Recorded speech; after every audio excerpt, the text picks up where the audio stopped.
Bonjour à tous et bienvenue dans Cult Technique pour une nouvelle vidéo de qualité. Il pleut des cordes à l'extérieur et à l'intérieur, il fait une ambiance bien chaleureuse. Je suis avec l'ami Ker, nous sommes là pour parler du Seigneur des Anneaux, la critique totale, intégrale de la saison 2. Est-elle aussi loupée que la 1 ? Certains se demandent. Est-elle aussi réussie que la 1 ? D'autres personnes se demandent. Eh bien, mon cher Ker, bonjour à toi. Quel est ton avis ? Eh ben, mon cher Greg, avis mitigé. Il y a du bon, il y a du moins bon dans cette saison 2. Alors, il faut recontextualiser un petit peu avec notamment ce que j'avais pu dire à l'époque de la saison 1. J'avais trouvé que la saison 1 était décevante parce que, bien évidemment, et c'est un des points que je vais développer après, mais elle n'est pas la trilogie, qualitativement parlant, elle n'est pas la trilogie de Peter Jackson. Mais je trouvais que sur la fin de la saison 1, avec la découverte de qui est Sauron, l'intrigue autour de l'étranger, etc., ça devenait plutôt pas mal. Et je me rappelle que lorsqu'on avait fait la review du final, j'étais plutôt positif. Et bon, avec quand même des réserves sur la saison 2, parce que je voyais pas trop comment il pouvait m'intéresser plus que ça dans le récit à venir de la saison 2. Mais j'ai été plutôt positif. Et figure-toi qu'avant de regarder cette saison 2, j'ai revu la saison 1. Et en fait, une fois qu'on sait qui est Sauron, la saison 1 est beaucoup plus compliquée à regarder. Parce que déjà, c'est absolument obvious qui est Sauron quand on le revoit. On se dit, mais attends, comment est-ce qu'on a pu avoir des doutes pendant genre une seconde ? C'est pas possible. Donc voilà. Et sur la saison 2, on avait une inquiétude qu'on avait évoquée à plusieurs reprises. C'était bien évidemment les grèves. Il y a eu la grève des acteurs, la grève des scénaristes. Ils ont dit que eux, ça ne les impactait pas du tout. On était hyper inquiets parce qu'ils étaient en plein tournage à ce moment-là. Et du coup, forcément, il y avait des craintes que d'un point de vue scénaristique, d'un point de vue bien évidemment tournage, prestation d'acteurs ou même juste qualité globale de la série, ce soit catastrophique. Le mot catastrophique n'est pas le bon. Ça serait trop dur, je trouve, en tout cas de mon point de vue. Donc ils en sont plutôt bien sortis, vu le contexte. Vu d'où ils venaient, la saison 1, qui était loin d'être parfaite, vu qui est aux manettes de la série, ce ne sont pas c'est pas leur faire offense, hein, mais ils n'ont pas le talent de Peter Jackson qui a fait avec ses équipes qui a fait la trilogie initiale. Mais si on regarde d'autres séries, ceux qui sont derrière la série des Anneaux de Pouvoir n'ont pas le talent de ceux qui ont fait Watchmen, Westworld, Game of Thrones, etc., etc.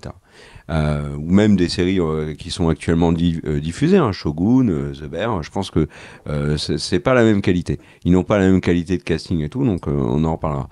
Globalement, si on prend tous ces éléments-là, il y a du bon. Et dans cette saison, il y a aussi du vraiment beaucoup moins bon, qui fait qu'au final, je suis très très mitigé. Ouais, très mitigé. Je fais un petit peu le positif très vite, on redéveloppera ensemble. J'ai trouvé que par rapport à la saison 1, il y avait une certaine cohérence, que cette saison avait une vraie identité. Et ça, mine de rien, tu vois, on peut la résumer cette saison. C'est Sauron qui piège Celebrimbor et qui fait forger les anneaux, alors que ils sont attaqués par Adar, etc., etc. On peut vraiment bien voir le rôle de chaque personnage dans la trame de la saison 2. Mine de rien, il y a plein de séries où ça, je suis incapable de le faire. Hein. Et ça, c'est un vrai problème. Donc, c'est plutôt pas mal. Là, ils ont réussi à créer une identité sur cette saison. C'est bien. Les décors, les costumes, les effets spéciaux, certains plans, certaines scènes sont réussis. Il y a notamment une scène où je me suis dit, waouh, là, c'est vraiment bien. Donc, c'est la scène où Celebrimbor est manipulé par Sauron et il sort de la forge et il tombe donc sur la place qui est attaquée. Ensuite, on a Sauron qui marche au ralenti. Tout ce plan-là, ce passage-là est extrêmement réussi. Il y a des personnages qui sont très bien. Tom Bombadil en tête. Je reparlerai d'Arrondir, mais mine de rien, Arrondir est un personnage que j'aime bien. Même s'il ne sait pas trop ce qu'il fait là. Mais voilà, donc il y a des personnages qui sont bien. Mais il y a du négatif, on en a beaucoup parlé dans les reviews, il y a un scénario qui est faible, il y a des personnages qui sont loupés. Je trouve que Gandalf est très fade, le Dark Wizard est catastrophique, Faronzir est une Elendil, Isildur, enfin tout Numénor est loupé. Les nains, malheureusement, ça devient très prévisible. C'est même un peu trop long leur intrigue, alors que moi j'aime beaucoup les nains dans la série. Je trouve que la scène de la bataille, bon, on va en parler dans la vidéo, mais la scène de la bataille est catastrophique. Voilà, et il y a un truc, c'est qui moi me marque et qui continue dans cette saison 2, c'est il y a deux aspects. Je vais terminer ma critique là-dessus. Ma critique rapide, après tu fais la tienne et on redéveloppe tout ça, mais il y a un premier point qui est évident, c'est qu'elle est à tout niveau en dessous des films de Peter Jackson. Sur les personnages, sur la qualité des acteurs, sur les répliques. Il y a des répliques à l'appel dans la trilogie de Peter Jackson et même dans le Hobbit. Ça marque. Là, il n'y a rien. Et d'ailleurs, c'est marrant, c'est les répliques qui marquent dans Les Anneaux de Pouvoir sont des répliques qui viennent directement des films. La musique de Howard Shore était exceptionnelle. Là, elle est très effacée. Et puis, il y a un truc qui est tout bête. Hein. C'est Le Seigneur des Anneaux de Peter Jackson et le Hobbit. Hein. Tu le lances, tu ne t'ennuies jamais. Tu ne te demandes jamais où il t'emmène. Tu es constamment intéressé, même quand c'est moins bien. Tu vois, sur la trilogie du Hobbit, qui était inférieure à la trilogie du Seigneur des Anneaux, moi, je me suis éclaté, que ce soit en version classique ou en version longue, même si c'était moins bien. Et là, c'est pas le cas sur cette série, parce que elle a un vrai elle est en dessous à tous les niveaux, mais surtout, elle a un vrai problème, c'est qu'elle a un mal de chien à m'intéresser. Et j'ai beaucoup de mal à rentrer dans cette intrigue, à adhérer aux personnages. Ces personnages ne me parlent pas, ils me touchent pas. Non, enfin, la série ne m'intéresse pas plus que ça. Au point où, vraiment, encore aujourd'hui, après 2 saisons, bah, si Amazon dit, au fait, là, l'épisode que vous avez regardé, c'était le dernier, désolé, la semaine prochaine, on annule tout. Franchement, j'en aurais que faire. Et ça, c'est un vrai problème. C'est un vrai problème parce qu'il y a des séries, tu vois, actuellement diffusées. Si elles s'arrêtent, vraiment, j'ai le seum. Tu vois, là, je pense à The Bear, parce que je regardais The Bear en même temps, je regardais les The Rings of Power. Voilà, ça m'embêterait vraiment, tu vois. C'est pas du tout le cas des Anneaux de Pouvoir, et pourtant, elle a des qualités, pourtant, on sent qu'ils y mettent du cœur, etc. Mais elle ne m'intéresse pas parce que le sujet, peut-être la manière d'aborder le Seigneur des Anneaux, qui n'est pas de la même manière que Peter Jackson, peut-être aussi leur savoir-faire, je sais pas, il y a des trucs qui vont pas. Peut-être aussi la pléthore d'incohérences dans le scénario, la pauvreté parfois du scénar. Je sais pas, en tout cas, elle ne m'intéresse pas et elle fait partie de ces séries qui sont actuellement diffusées, que je regarde parce que j'ai envie d'en parler avec toi et d'en parler avec vous, mais qui m'intéresse pas, tu vois. Là, dans le lot, tu peux mettre les séries Marvel, tu peux mettre les séries Star Wars, tu peux mettre cette série-là, tu peux en mettre d'autres. Et c'est dommage. Voilà. Et toi, mon cher Greg, elle est mieux cette saison 2 ou elle est pareille que la saison 1 ? Je trouve que cette saison 2 est grandement supérieure à la saison 1. Et j'aimerais bien me concentrer sur des choses positives avant de parler du négatif. Les épisodes qu'on a couverts sur la chaîne, il se trouve que j'ai eu une pneumonie au milieu de la saison et du coup on n'a pas traité le gros de la deuxième moitié de la série. On s'est rattrapé sur la fin et je voudrais juste parler justement de ce milieu de série. J'ai trouvé que le début de saison était vraiment très mauvais et un nombre d'incohérences complètement dingue. Moi je me souviens qu'on a eu des fous rires avec R juste de se redire qu'est-ce que les personnages faisaient dans les scènes. C'était tellement absurde quand on prend du recul et qu'on se dit mais pourquoi ils sont là, pourquoi ils font ça, que je m'étais enfin vraiment que à part de le prendre dans la rigolade, j'avais du mal à savoir quoi en penser, quoi. Et puis la deuxième moitié de saison, les choses se sont améliorées à plein d'égards. Alors les trucages, le matte painting. Donc le matte painting, c'est quand on fait une extension de décor en dessinant une montagne là où il n'y en a pas, etc. Donc c'est création visuel et tout. Moi, je trouve que la série, elle fait quand même des trucs qui sont fantastiques. Il y a peu de séries qui sont capables de faire du matte painting, du design de décor de ce niveau de série. Et ça, on peut pas le retirer. Par contre, le truc, c'est que effectivement, pour reprendre les points de Kerr, le premier problème, c'est que les personnages, on n'est pas accroché à eux. L'héroïne de la série, le personnage principal, c'est censé être Galadriel. On n'est pas attaché à Galadriel. Enfin, moi, je le suis pas du tout. Et à la fin de la saison, on a carrément des personnages qui la prennent de haut en disant c'est quand même pas mal quand t'es dans les vapes.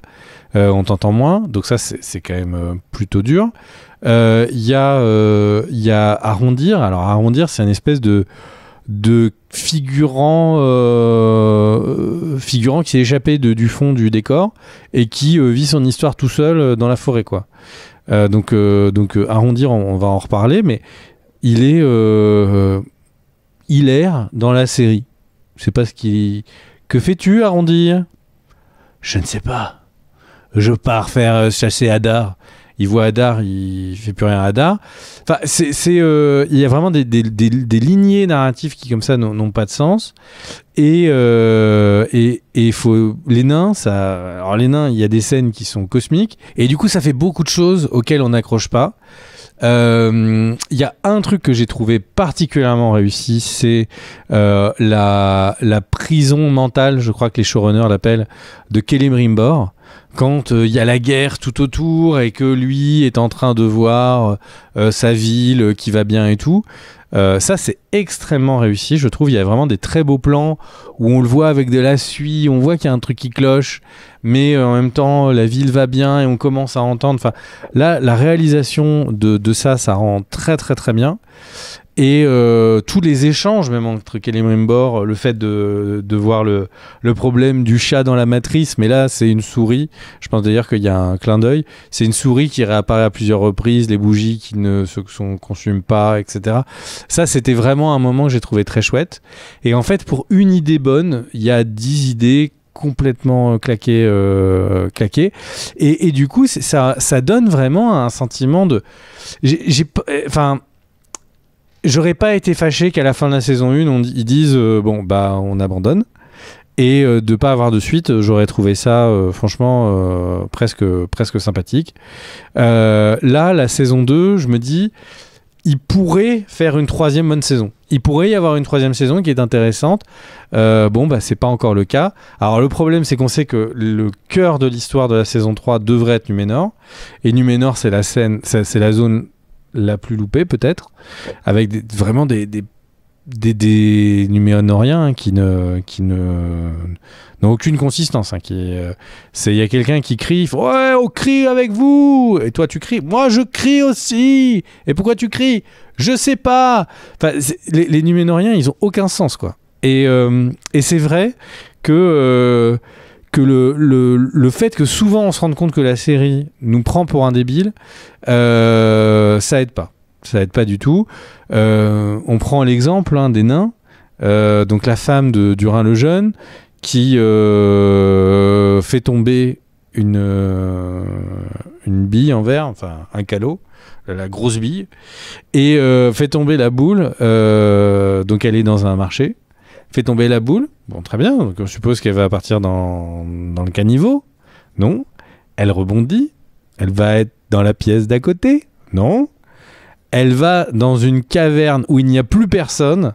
Donc la bille, elle a soit rebondi pendant 10 bonnes minutes, et c'était Bénil derrière avec elle qui courait derrière la bille, ou il y a un truc qui cloche, quoi. Il y a un grand marché avec plein de gens, il y a 2 marches d'escalier, et là, il y a une caverne. Il ne se passe rien et on entend le Balrog ronfler, quoi. Enfin, il y a vraiment des scènes où on se dit, mais qu'est-ce que c'est? La charge, la magnifique charge, l'épopée des elfes qui s'arrête pour dire coucou aux orques et ah non, il y a Galadriel. Bon bah on s'arrête, on fait pas la guerre et ils sont pleins les elfes, ils sont ouais, on est là, on est des milliers. Et puis la caméra retourne sur les orques et retourne sur les elfes. En fait, il y a 30 figurants de chaque côté. Enfin, c'est vraiment, pour moi, la série, les gens qui sont à la direction de cette série sont vraiment pas malins. Et du coup, ils font des trucs de ce niveau-là, quoi, pour faire le plus simple possible et le plus gentiment dit que je puisse possible. Et c'est vraiment dommage parce que ils ont un budget de fou, ils ont de la matière utilisable de dingue. J'ai fait mon deuil sur le fait que ce serait plus le Seigneur des Anneaux. C'est pas grave. Comparons, comme Kerr le disait, c'est très bien. Comparons à d'autres séries du moment. Comparons à qu'est-ce qui a été fait, à la série Fondation, comparons à d'autres séries, quoi. Et c'est vrai que quand on regarde en top série des 5 dernières années, elle est dans le moyen moins, quoi, des séries qui existent. Et c'est vraiment dommage pour ce budget. Et pour terminer sur le truc qui, moi, me rend le plus perplexe, c'est les acteurs. Moi, je comprends pas du tout. Il y a Durin le Jeune. Il y a peut-être 1 ou 2 acteurs de Numénor. Il y a l'acteur qui joue Elrond. Mais c'est vraiment... Il y a l'acteur qui joue Sauron et Celebrimbor qui jouait bien. Mais en gros, pour moi, il y a 5 acteurs. Tom Bombadil aussi. Tom Bombadil, oui, même si il n'est pas non plus très présent dans la série avec des grandes scènes et des grandes tirades, quoi. Et l'étranger, il est pas mal. Enfin, au final, je pense que sur une série qui a un casting pléthorique, quoi. Il y a plein de gens. Il y a peut-être 10% ou je sais pas 20% des acteurs que je trouve pas nuls, quoi. Et c'est très étrange, quoi. Ils ont fait un casting hyper important. Il y a dû avoir plein de personnes ne sachant pas ce qu'elle est la série, de dire c'est la plus grande série de l'histoire. Ils ont attiré un nombre d'acteurs colossal. Je pense que tous les acteurs disponibles sur la planète qui ne sont pas Brad Pitt et tous les acteurs qui ont envie de tourner quelque part avaient envie de tourner sur cette série. Mais il n'y en a aucun. Le casting, hein? Mais il n'y a aucune tête d'affiche dans la série. Non, mais c'est justement ce que je dis, c'est quand tu n'es pas une tête d'affiche à la Brad Pitt, etc. Ok, ceux-là on les met de côté. Mais tous les acteurs, à mon avis, voulaient être dedans. Il y a plein d'acteurs en plus qui sont fans du Seigneur des Anneaux et qui auraient voulu être dedans. Et de cette capacité à avoir n'importe qui, ils ont franchement un casting de médiocre à mauvais, quoi. Mais complètement. Quand je parle de tête d'affiche, je parle pas de Brad Pitt, tu vois. Regarde Goth, quand ils ont sorti Goth, ils avaient Sean Bean, qui était la tête d'affiche. Ils avaient Lina Headey qui sortait de 300, etc. Tu vois, c'est Peter Dinklage qui avait fait Nip Tuck et tout. Mais ils avaient pléthore de jeunes à côté. Ils ont montré en une saison qu'ils avaient énormément de charisme. Alors, j'allais venir là-dessus, mais... Et le truc, c'est que là, on a la deuxième saison, on a vraiment c'est la saison de la confirmation que les acteurs sont pas bons. Arrondir, moi, je serais OK pour aller faire un barbecue avec lui, mais de le revoir dans un film, c'est plutôt pas du tout un argument de vente, quoi. Il donne pas du tout envie. Enfin, c'est la reine Myriel... elle est complètement transparente. Il y a tellement de personnages qui, on se dit, mais jouer ça ou jouer rien, c'est presque pareil, quoi. Je suis vraiment... J'espère qu'un jour, il y aura quelqu'un qui avait un peu plus de jugement critique, qui était dans la production des Anneaux de Pouvoir, qui fera un making-of ou qui fera un truc. Mais je suis vraiment circonspect. Et à moins que je pense que Kerr, t'as peut-être envie de retourner sur des points spécifiques, notamment la bataille qui t'a interloqué. Mais ce qui est intéressant aussi de voir, c'est la communication. La communication qui, je pense, va bien nous éclaire un peu sur l'évolution de cette série. Donc, beaucoup de personnes ont sorti les chiffres en faisant des calculs sur Nielsen, en prenant des avis sur Internet, etc., qu'il n'y aurait qu'un tiers des spectateurs qui seraient restés entre le début et la fin de la saison 1. Si on fait les mêmes calculs, qui ne peuvent pas être précis puisque les derniers chiffres Nielsen ne sont pas encore sortis, on peut supposer, ne serait-ce que si on regarde un truc très bête qui est totalement imparfait comme méthode, c'est les avis sur IMDb. Il y a 30% des spectateurs qui se sont barrés sur cette saison. Donc il n'y a pas eu un truc effet de résonance, la série a des trucs de ouf, elle agrège du monde. C'est au contraire, elle n'a fait que perdre du public. Et la communication qui était assez arrogante avant, on le rappelle, les showrunners qui avaient fait un article, qui avaient répondu dans un article en disant qu'il était pathologiquement mauvais de détester leur série, que c'était, il y avait, enfin, ils avaient sorti des trucs qui étaient complètement dingues. Et là, ils ont fait des interviews il y a peu de temps, il y a quelques jours au moment où on enregistre, où ils disent ah non mais nous tous les critiques, alors si vous faites une critique qui est raciste ou machin et tout, nous on prend pas. Mais si vous faites une critique vraiment intéressante, on est les premiers à l'entendre. Ils ont pris à partie un YouTuber qui s'appelle Nerd of the Ring et ils lui ont dit si tu as des recos, des choses que tu as, des critiques vraiment constructives sur la série, un mail, même copieux, on est prêt à le lire, il n'y a pas de problème. Enfin, ils sont passés de tout l'un à tout l'autre. On sent que le studio leur a dit bon là. Vous parlez pas trop, on se calme, il faut aller chercher du public et plutôt que de les énerver. Et du coup, elle est à un moment, enfin, j'ai jamais vu ça sur une série. J'ai jamais vu les showrunners qui passent de vous êtes tous des nuls, moi je sais mieux, à écrivez-moi des courriers, le courrier des fans, je vais le prendre. Là, t'as l'impression que c'est Dorothée Show, quoi. Tu t'envoies le courrier pour que l'animatrice elle lise ton courrier, c'est parti, quoi. C'est toute la parole à tout le monde. Il n'y a rien de pire. En fait, il faut qu'une œuvre soit une vision créative. Là, on a l'impression que ça suit le vent, quoi. Je n'écoute personne, j'écoute tout le monde. Mais il y a peut-être quelque chose, il y a peut-être une chance qu'il y ait quelque chose sur cette saison 3, quoi. Galadriel était trop relou comme personnage.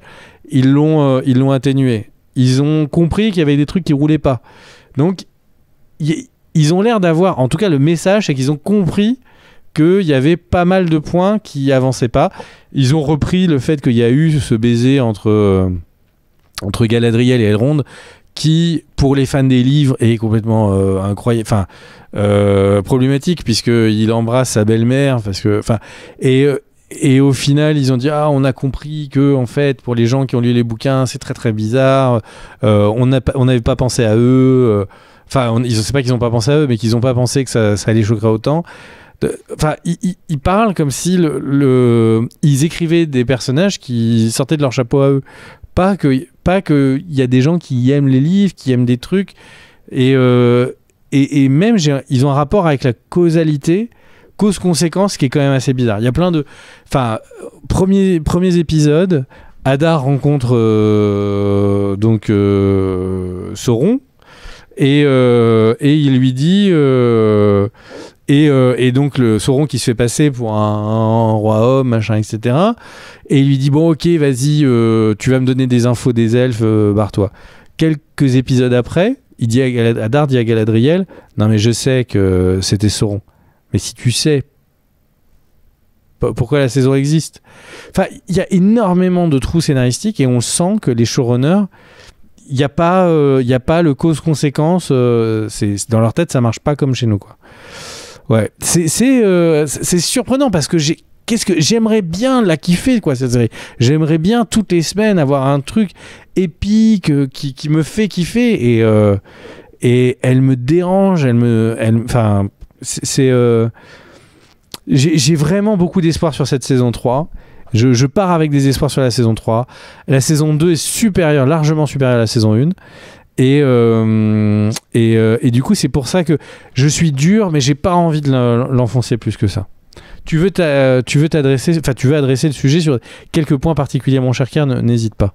Il y a un point que je veux aborder, c'est arrondir. Tu l'as dit, c'est un personnage qui erre complètement dans cette saison, qui est pas un personnage qui au final est désagréable. Je trouve qu'il est assez charismatique, mais il y a un problème de errance dans cette saison. Mais en fait, ils ont fait ce qu'ils ont pu.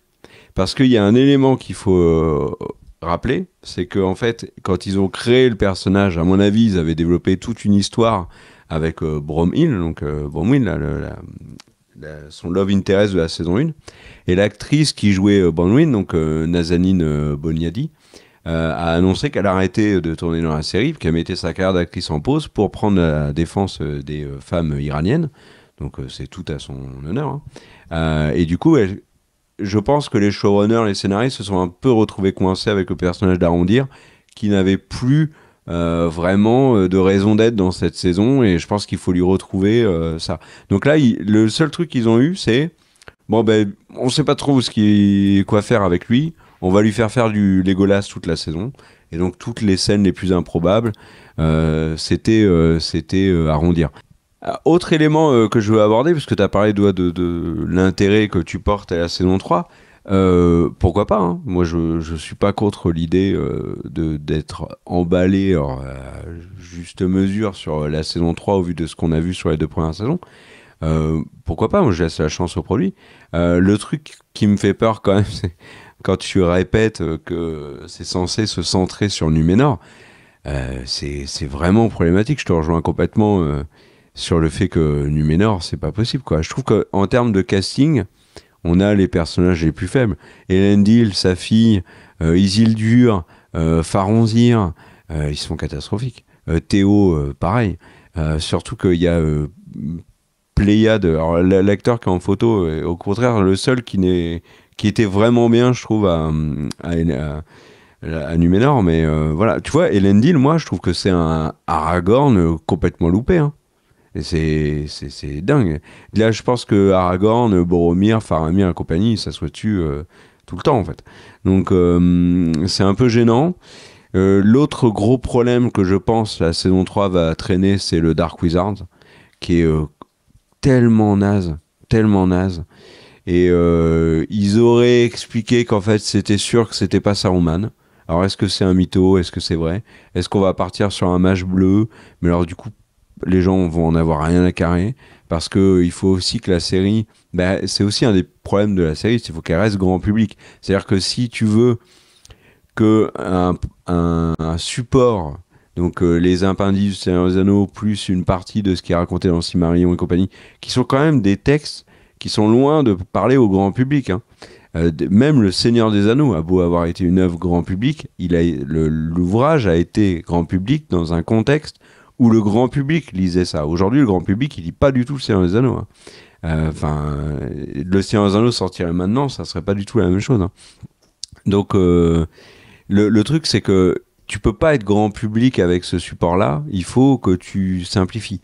Et tu peux pas faire une adaptation trop compliquée comme le Silmarillion. Du coup, ils sont obligés, tu vois, il y a un mage. Ok, alors si on a mis Gandalf, ça serait quand même bien plus cohérent que ce soit Saruman, même si d'un point de vue lore, ça n'a aucun sens. Il y a plein de choses qui sont comme ça. Et tu vois, c'est pour ça qu'ils font des références en permanence à la trilogie Peter Jackson. C'est qu'il faut parler à un public le plus large possible qui s'y retrouve. Que ce soit la Galadriel des films, que y ait des références à Elrond des films, qu'on ait Gandalf, qu'on ait les répliques, que pour faire comprendre que c'est Gandalf, il faut littéralement ressortir des répliques de Gandalf de la trilogie. Enfin, tu vois, c'est le manque de pincettes. Voilà, c'est pas fin, c'est clairement pas fin.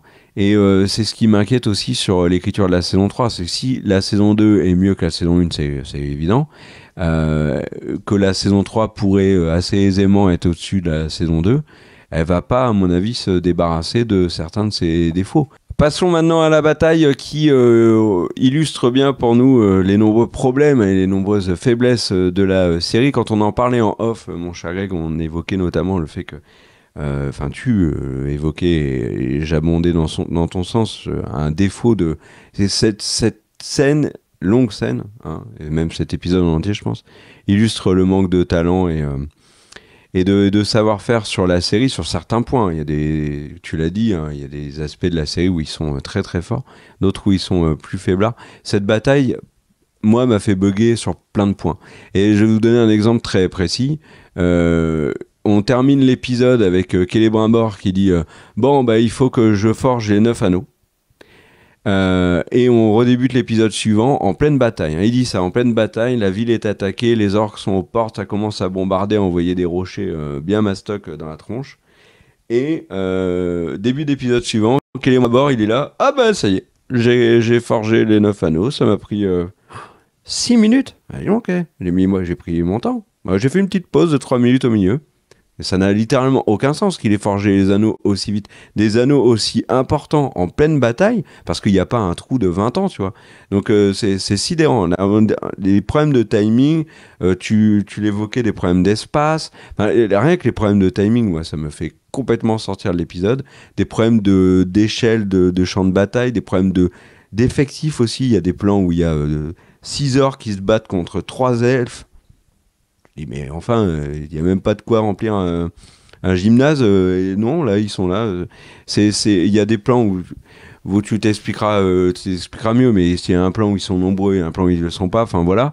Et l'autre truc qui m'a fait bugger dans cet épisode, c'est le running gag de Celebrimbor, en fait. Celebrimbor, dès qu'il sort de la forge, il se prend un truc dans la tronche. Et il est assommé, et il se réveille, et il repart dans la forge, il repète un câble, il dit « Oh, mais en fait, mais je me fais mindfuck par Sauron, mais je sors !» Bam, il se reprend un caillou dans la tronche, il est de nouveau assommé, on le réveille, il retourne dans la forge, puis là il dit mais est-ce que Sauron, il serait pas en train de me mindfuck ?» Il ressort, il se reprend un caillou, etc. Ça n'en finit plus. Ils le font une fois déjà, c'est tellement gros. Mais là, plusieurs fois, mais c'est pas possible. Franchement, c'est pas possible. Et enfin voilà, ça revient tout le temps. Bref, cet épisode m'a fait bugger.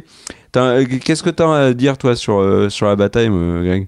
Alors, je suis d'accord avec tout ce que tu as dit. Le moment sur Celebrimbor est assez marrant. Et qu'est-ce qu'il est résistant ? Parce que le mec, il se fait valdinguer et tout. On en oublie que il se prend des cailloux. Il se prend des cailloux. Il se fait caillasser. Et ouais, donc en gros, Celebrimbor, ok. Il y a quand même ces moments où il est dans le rêve de Sauron et tout, qui sont très chouettes. Et ça, je veux pas le retirer. Maintenant, c'est vrai que il y a l'arrivée du troll aussi qui est pas mal. C'est juste un peu chelou que le troll soit en deal avec les orques, mais que c'est plus ou moins convenu qu'il va défoncer tous les orques. Enfin, c'est un petit peu chelou cette dynamique, mais pourquoi pas. Bon, le combat, c'est complètement le combat contre le troll de la Moria. Le truc, le système pour ouvrir les... mais qu'est-ce qu'il est compliqué, ce système pour aller que les orques ont pour aller essayer d'ouvrir. C'est un truc, c'est des élastiques pour tirer les pierres. Mais qui est le fin stratège chez les orques qui s'est dit on va retirer avec notre système à élastique pierre par pierre. C'est il y a des trucs comme ça qui font que te faire sortir en fait de l'histoire et le moment avec Celebrimbor, c'est sympa. Ce qui est marrant aussi, c'est la première forgeronne. La première forgeronne, elle est là pour expliquer tout à tout le monde. Je sais pas qu'elle est là. Toi, capitaine, en fait, il y a le patron, il est dans la tour et tout. Et elle est tout le temps, ils sont tous en armure, ils se prennent des flèches et tout, c'est chaud et tout. Elle est en tenue de soie verte, tranquille. Elle dit mais on se fait attaquer. Et le patron, il est pas là. Mais Sauron, il est là. Et vous et moi, on est là. On est vivant. Mais c'est complètement dingue ce que bref. Elle est en tenue de soie verte dans une prise de force sur les remparts. J'ai tout dit. Il y a un autre truc avec elle, Greg, qui est au même moment, c'est quand ils sont sur les remparts, il y a elle, il y a Sauron de mémoire, et en fait, il y a les orques qui sont en train de faire une percée. Et ils disent, oh là, mon Dieu, mais que faisons-nous pour les arrêter ? On fait rien. Et juste derrière eux, il y a des archers qui sont en train de tirer dans le sens opposé d'où arrivent les orques qui vont détruire la muraille. Et personne ne tire sur ces orques-là. Et là, moi, j'ai bugué aussi. Je me suis dit, mais c'est pas possible un truc pareil. T'as parlé du troll. Mais le troll, la manière dont Gil-galad arrive à le faire tomber, mais ça tient pas du tout, quoi. Enfin bon. Il y a des rendez-vous loupés dans cette série. Il y a tellement de trucs à dire sur ça. Il y a des rendez-vous loupés parce que Gil-galad, c'est censé être un des plus grands combattants elfes qui a une aisance à la lance, incroyable. Je n'ai pas vu ça. Est-ce que, Kerr, tu peux m'expliquer ? Alors là, dans les commentaires, n'hésitez pas à me dire, parce que je n'ai pas compris un point qui est très important à un moment et plus du tout à un autre. les orques ne sont pas censés pouvoir sortir quand il fait jour. Et les orques et les Uruks, à ma connaissance, c'est pareil à ce moment-là. Les Uruk-hai sont des créations de Saruman où il retransforme les orques pour qu'ils puissent marcher de jour, et c'est une nouveauté qui effraie tout le monde. Mais les Uruks et les orques, c'est censé être Kif Kif et Blanc Bonnet, et du coup, la série met des nuages. Et comme dans le Seigneur des Anneaux, ils disent ah oui, bah Sauron, il a appris à mettre des nuages pour que ses troupes puissent marcher. Mais ok, jusque là je vous suis. Il y avait dans la saison 1, ils mettaient des capuches, ils faisaient des tunnels, donc c'était la même légion quoi. Donc et là dans cette saison, ils sont en pleine lumière, c'est cool quoi. Et donc je comprends pas le truc, parce que, et quand je dis en pleine lumière, c'est le chef opérateur qui fait de la lumière sur le plateau. Il y a des moments, il fait des rayons de lumière sur eux pour que ce soit esthétique. C'est pas genre ils ont pris un reflet d'un miroir qui traînait quelque part. Il y a des rayons de lumière qui sont mis sur les orques. Et donc j'ai laissé passer un truc. Il y a de la magie spéciale qui est dans la série, ou juste la série nous prend vraiment pour des débiles, de nous dire ah, option 2. Oh là là, oh ça brûle, oh. Et là ils sont tranquillous dehors en train de faire l'attaque. Toi t'as une réponse, Kerr, ou... C'est l'option 2, parce qu'en plus t'as raison, dans la saison 1, alors après c'est vrai que sur les images on a l'impression que tout est gris parce qu'il y a le bombardement, etc. Ok, très bien, peut-être qu'il y a la poussière qui obstrue. Mais c'est pas consistant. Il y a des plans où ils sont. On voit un rayon de lumière, parce que ça, c'est beau. Hein, enfin, le plan, c'est pour des raisons esthétiques. Ils ont mis un rayon de soleil qui vient toucher la peau des orques. Tout le monde est cool, quoi. Waouh, je vais avoir la petite peau de l'été. Enfin, c'est vraiment. Ça n'a pas de sens, mais il y a plein d'autres trucs, tu vois, dans l'épisode qui n'ont pas de sens. Par exemple, quand tu as parlé de la charge des elfes, mais les elfes qui arrivent, tels les Rohirrim, pour charger... D'ailleurs, il y a plein de références à ça. La charge des Rohirrim, ils ont essayé de nous la faire 2-3 fois dans l'épisode, mais enfin bon. Et là, les elfes chargent, et ils s'arrêtent, en effet, pour en taper 5 avec les orques. Ça va négocier, ils sortent de la tente en disant on va s'entretuer. Et puis après, Elrond, il est tranquillou dans le camp des orques en train de discuter. Et c'est vraiment la diplomatie la plus cool de l'histoire de l'humanité. Là. Enfin, d'ailleurs, c'est pas l'humanité, c'est de l'histoire de Tolkien. Là, c'est incroyable. C'est incroyable. Donc, ouais, moi, tu vois, il y a plein de choses. Tu vois, Galadriel, tu me faisais la remarque en off de c'est la chef des armées, elle a jamais d'armée. Mais c'est complètement vrai. Elle a jamais d'armée, Galadriel. Ils ont dit 8000 fois la chef des armées du Nord. Mais ce serait cool qu'elle soit en contact avec son lieutenant. Enfin, tu vois, genre quelqu'un qui a un cheval. Peut-être que c'est une blague. Peut-être qu'on n'a pas compris que c'est une blague entre elfes.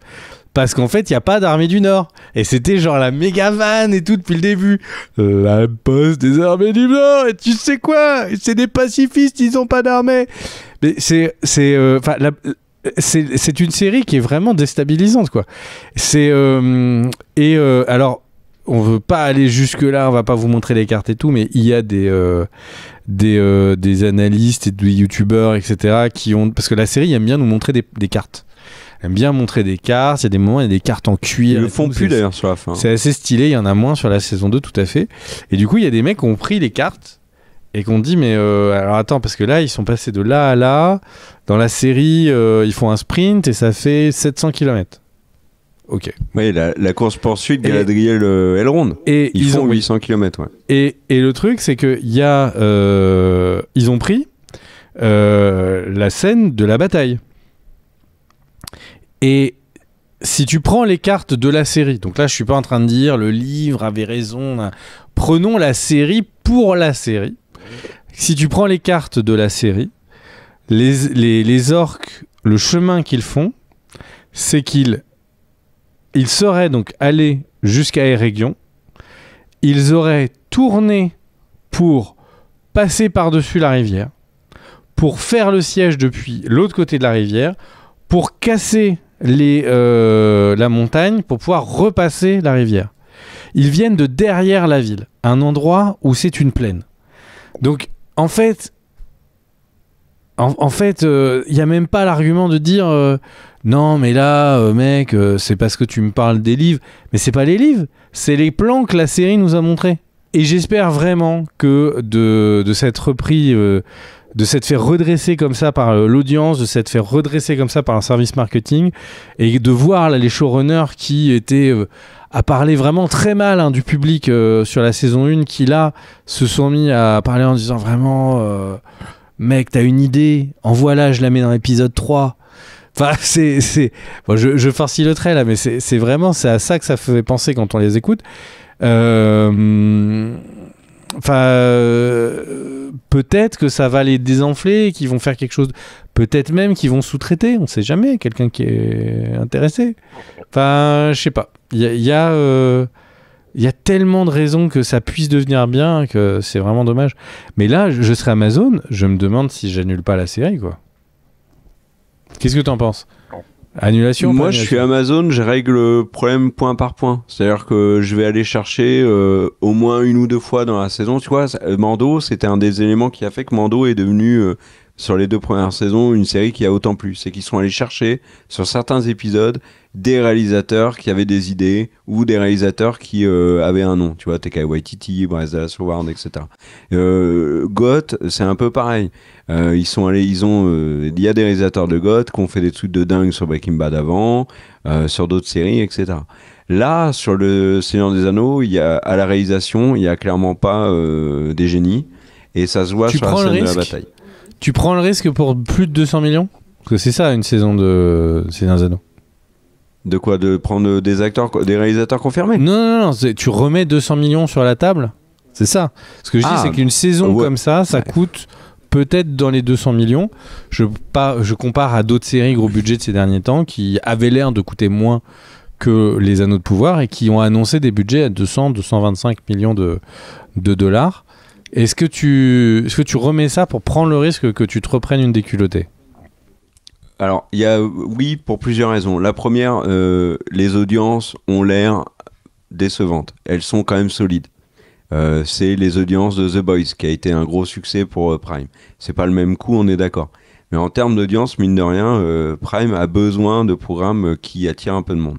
Et puis surtout, en termes d'image, la communication pour Prime autour des Anneaux de pouvoir, la série la plus chère de l'histoire, c'est le Seigneur des Anneaux. Prime ne peut pas accepter, je pense, d'annuler une série qui a la renommée du Seigneur des Anneaux. Échouer sur une adaptation d'une série sur l'univers Tolkien, ça serait en termes d'image une catastrophe. Comme ça va être une catastrophe, à moindre mesure, pour Netflix avec la fin de The Witcher qui va finir ça va être bidon, ils perdent Cavill, ils vont arrêter avec la nouvelle saison. Enfin voilà, c'est une vraie cata pour Netflix, mine de rien. Ils n'ont pas du tout réussi à faire avec The Witcher ce qu'ils en voulaient. Le Seigneur des Anneaux, c'est pareil pour Prime. Et je pense que Prime ne peuvent pas se permettre de l'annuler.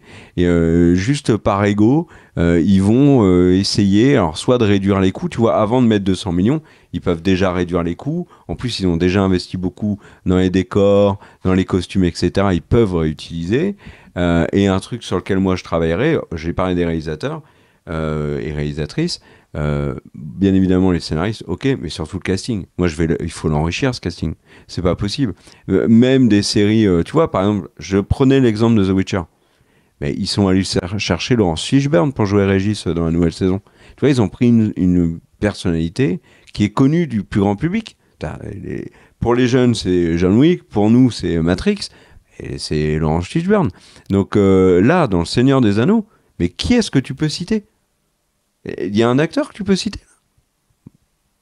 Bah non. L'acteur de Tom Bombadil. Ouais, Rory Kinnear, ok. Les autres... Et pourtant, dans les acteurs qui étaient très bons, et j'aimerais le citer parce que j'ai vu tout à l'heure en photo, là, Daniel l'avait mis, c'est l'acteur qui joue Hadar, il est excellent. Mais sinon, c'est un acteur de random en fait. C'est ce que je te disais tout à l'heure, ils ne se sont pas appuyés sur des acteurs comme Goth, qui sont connus pour servir et aider des jeunes acteurs à prendre le relais. Tu vois, Stranger Things a la même construction que Goth. Des acteurs qui sont très connus, alors Winona Ryder, des acteurs qui ont une vraie gueule, David Harbour, et après tout un casting de gamins qui vont grandir avec la série. Là, le Seigneur des Anneaux, il n'y a pas, tu vois, il y a pas les vétérans qui sont là pour intégrer les rookies dans l'effectif. Non, il y a littéralement c'est des acteurs très très moyens à tous les niveaux, dans les vétérans, dans les jeunes, et ça donne une série qui fonctionne pas du tout. Donc moi je recasterai certains acteurs, je pense, où il y en a d'autres, je les inviterai gentiment à aller voir ailleurs si j'y suis. Des personnages, hein, je pense que Théo, bon ben c'est bon, merci, au revoir. Mais tu vois, en erreur de casting, et dis-moi si t'es d'accord, mais le mec de Numénor qui essaye de sauver Elendil et qui se fait planter dans le dos, il est 10 fois plus charismatique que Isildur. Hein. C'est incroyable. Isildur, ça va être très très très dur de le construire d'une manière cohérente et crédible pour en faire le Isildur qui tue Sauron. Hein. Moi j'ai une idée. Le chemin pour arriver à ça est dingue. Non mais moi j'ai une idée. Si en fait ils disent qu'il a été maudit par une maladie et que ça lui a changé son visage et pas affiché un acteur. Super. Franchement, écoute, si je pense pas qu'il y ait beaucoup de gens. Non, je suis d'accord. Alors, quelle serait ta conclusion, du coup, à tout ça, mon cher Car ? Bah, à voir pour la saison 3. La saison 2, tu l'as dit, était mieux que la saison 1. Je vais continuer, parce que j'ai envie de voir comment ça évolue. J'ai envie que ça m'intéresse. Mais d'un autre côté, je vais pas non plus me mettre la rate au courbouillon si ça m'intéresse pas. Hein. Voilà, mon cher Greg, partagé. Et toi ? Ton mot de la fin, vas-y. Je te laisse conclure en beauté.